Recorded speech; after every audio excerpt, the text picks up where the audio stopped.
Shalom, shalom, bien-aimé de Dieu. Que la grâce et la paix du Seigneur reposent sur nous. Je veux me réjouir dans le Seigneur pour la grâce qui m'est donnée de partager avec nous notre pain de ces jours. Et je prie que ce message te trouve en bonne santé au nom de Jésus-Christ. Alors, je voudrais bénir Dieu pour la vie de tous ces honorables serviteurs et servants de Dieu qui, chaque jour, nous apportent le repas spirituel dont nous avons besoin pour notre croissance dans les choses de Dieu. Que Dieu bénisse la vie de ses serviteurs et de ses servantes. Je suis le pasteur Athanas pour notre pain de séjour. Notre thème du mois est restauration totale. Et notre thème de la semaine fait le pas, agir pour manifester le désir de changement. Le thème sur lequel il m'est donné de parler est abandonner vos voies, tiré du livre d'Ésaïe, le chapitre 55, le verset 6 à 7. La Bible dit: cherchez l'Éternel pendant qu'il s'y trouve, invoquez-le tandis qu'il est prêt. Que le méchant abandonne sa voie et l'homme d'iniquité ses pensées, qu'il retourne à l'Éternel qui aura pitié de lui, à notre Dieu qui ne se lasse pas de pardonner. Que ce verset est puissant. C'est un verset qui démontre l'amour de Dieu pour sa créature, pour ses enfants. Ce verset nous dit clairement que Dieu ne se lasse pas de pardonner. Dieu ne se lasse pas de faire grâce à ses enfants que nous sommes. Je ne sais pas quelle est la faiblesse dans laquelle une personne se retrouve, quels sont les péchés que tu commets si facilement, mais je veux te dire que Dieu ne se lasse pas de pardonner. J'ai fait la rencontre d'une personne qui m'a dit: j'ai cessé de demander pardon à Dieu pour telle chose. Et je lui ai demandé même pourquoi. Et cette personne m'a dit clairement que à cause du fait que je demande pardon pour cette faiblesse et que je n'arrive pas à l'abandonner. J'ai dit que la sagesse voudrait que tu continues à prier. La sagesse voudrait que tu continues à implorer la miséricorde de Dieu. C'est un plan démoniaque de te faire croire que Dieu est fatigué de t'entendre, est fatigué de te pardonner de ce péché. Il faut plutôt prier, implorer la miséricorde, le pardon de Dieu et demander au Saint-Esprit de te donner la force d'abandonner ton péché, ton iniquité. Alors Dieu ne se lasse pas de pardonner et de effacer nos fautes. Que Dieu nous bénisse au nom de Jésus-Christ. Alors, notre thème de ce jour nous dit: abandonnez vos voies. Nous devons, en tant qu'enfants de Dieu, abandonner nos voies.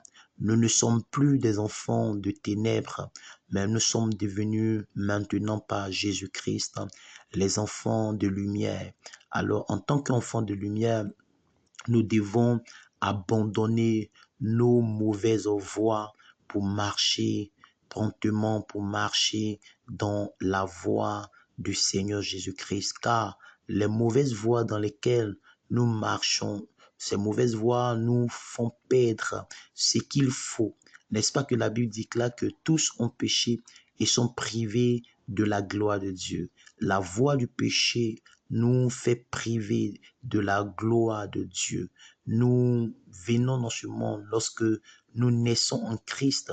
Il y a une certaine gloire qui nous couvre et le péché nous prive de cette gloire. Alors le chemin du péché, nous devons l'abandonner à cause de la gloire de Dieu qui est sur nous. N'est-ce pas que Adam et Ève ont perdu la gloire qu'ils avaient dans le jardin d'Éden parce qu'ils ont suivi une voie qui était la voie du péché. Abandonner vos voies revient à abandonner sa mauvaise vie, sa vie quotidienne de péché. Abandonner nos voies revient à abandonner la mauvaise manière de réfléchir, la mauvaise manière de parler, la mauvaise manière d'agir contre Dieu.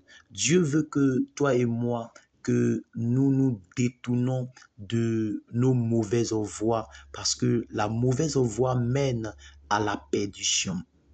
La Bible déclare que en Psaume le chapitre 51, c'est l'histoire de David qui, en tant que roi d'Israël, a péché contre Dieu. En quoi faisant? La Bible déclare que David va coucher avec la femme d'Uri et David va faire tuer Uri. Et David était en mauvaise posture vis-à-vis de son Dieu, vis-à-vis du Seigneur. Alors David va écrire ce psaume pour se repentir devant Dieu. David dit, oh Dieu, aie pitié de moi dans ta bonté selon ta grande miséricorde. David s'est détourné. David a reconnu qu'il avait, qu'il avait marché sur un chemin de péché. Sur ce chemin de péché, il est devenu meurtrier, il est devenu adultère. Mais lorsque David décide d'abandonner sa mauvaise voie, Dieu va restaurer son serviteur, Dieu va restaurer son serviteur et Dieu va également le relever. Lorsque nous abandonnons pas nos mauvaises voies, alors nous devenons très lourds spirituellement. Nous sommes privés de la vitesse divine. Lorsque un enfant de Dieu refuse de se détourner de sa mauvaise voie, il s'alourdit spirituellement. Il encombre sa vie. Il se maintient dans la bassesse, parce que abandonner ses voies, abandonner ses mauvaises voies nous donne de l'accélération divine, nous donne d'aller plus vite. Lorsque David s'est repenti d'avoir tué Uri et d'avoir couché avec sa femme, la Bible déclare que la repentance de David va lui donner un enfant. De cette femme, David aura Salomon. Donc lorsque nous abandonnons notre mauvaise voie, lorsque nous décidons d'abandonner nos voies qui ne glorifient pas Dieu, la repentance va forcément nous donner quelque chose que nous désirons vraiment. Ce ne sont pas les enfants, ce ne sont pas d'autres enfants qui ont régné à la place de Salomon. D'autres enfants que David a eus dans la légalité n'ont pas régné après lui. Mais c'est l'enfant qu'il a eu de cette femme, Bathsheba, qui a hérité du trône.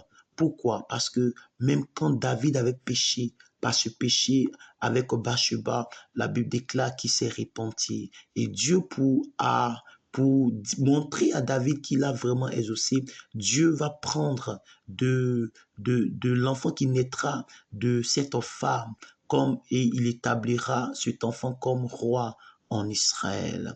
Écoutez, lorsque nous avons un cœur repenti et que nous détenons de notre mauvaise voie, Dieu nous donne ce dont nous avons besoin. Et c'est détenir sa mauvaise voie nous donne d'avoir de l'accélération et de la vitesse dans notre vie chrétienne, dans notre marche avec Dieu. Alors, lorsque nous abandonnons notre mauvaise voie, nous rentrons en contact avec Dieu. Et autrement dit, lorsque quelqu'un refuse d'abandonner ses mauvaises voies, il perd sa connexion avec le Seigneur. Lorsque Adam et Ève ont péché contre Dieu, ils ont été déconnectés de la présence de Dieu. Ils ont été déconnectés de Dieu. Lorsque un enfant de Dieu se détourne de sa mauvaise voie, il renfonce sa connexion avec le Père. Il renforce sa connexion avec le Saint-Esprit de Dieu. Adam a péché et il s'est éloigné, il s'est séparé de Dieu. Mais lorsque Dieu va, par Jésus-Christ de Nazareth, envoyer sur terre le plan de salut et que les hommes vont accepter dans leur vie le Seigneur Jésus. Il y a eu restauration de la connexion perdue dans le jardin d'Éden et l'homme a été à nouveau connecté à Dieu, connecté avec Dieu. Donc, lorsque nous abandonnons notre mauvaise voie, nous nous connectons à nouveau avec le Père, avec le Seigneur. Lorsque nous abandonnons notre mauvaise voie, nous héritons de Dieu. abandonner ces mauvaises voies nous donne d'hériter de Dieu. Personne ne peut hériter de Dieu s'il continue de vivre dans sa mauvaise voie, s'il continue de vivre dans le péché. L'héritage de Dieu appartient à ceux qui abandonnent leur mauvaise voie. Le pardon de Dieu est accordé à ceux qui abandonnent les mauvaises voies. Alors je prie ce matin pour toi, que le Seigneur nous donne la grâce d'abandonner nos mauvaises voies. Que le Seigneur nous donne la grâce d'abandonner cette voie qui est une voie de perdition, qui est une voie qui nous éloigne pour toujours de Dieu, mais que Dieu nous ramène toutes les fois que nous aurons dévié de cette voie droite qu'il a tracée au devant de nous. Que Dieu nous fasse grâce et qu'il nous fasse miséricorde au nom de Jésus-Christ. Amen.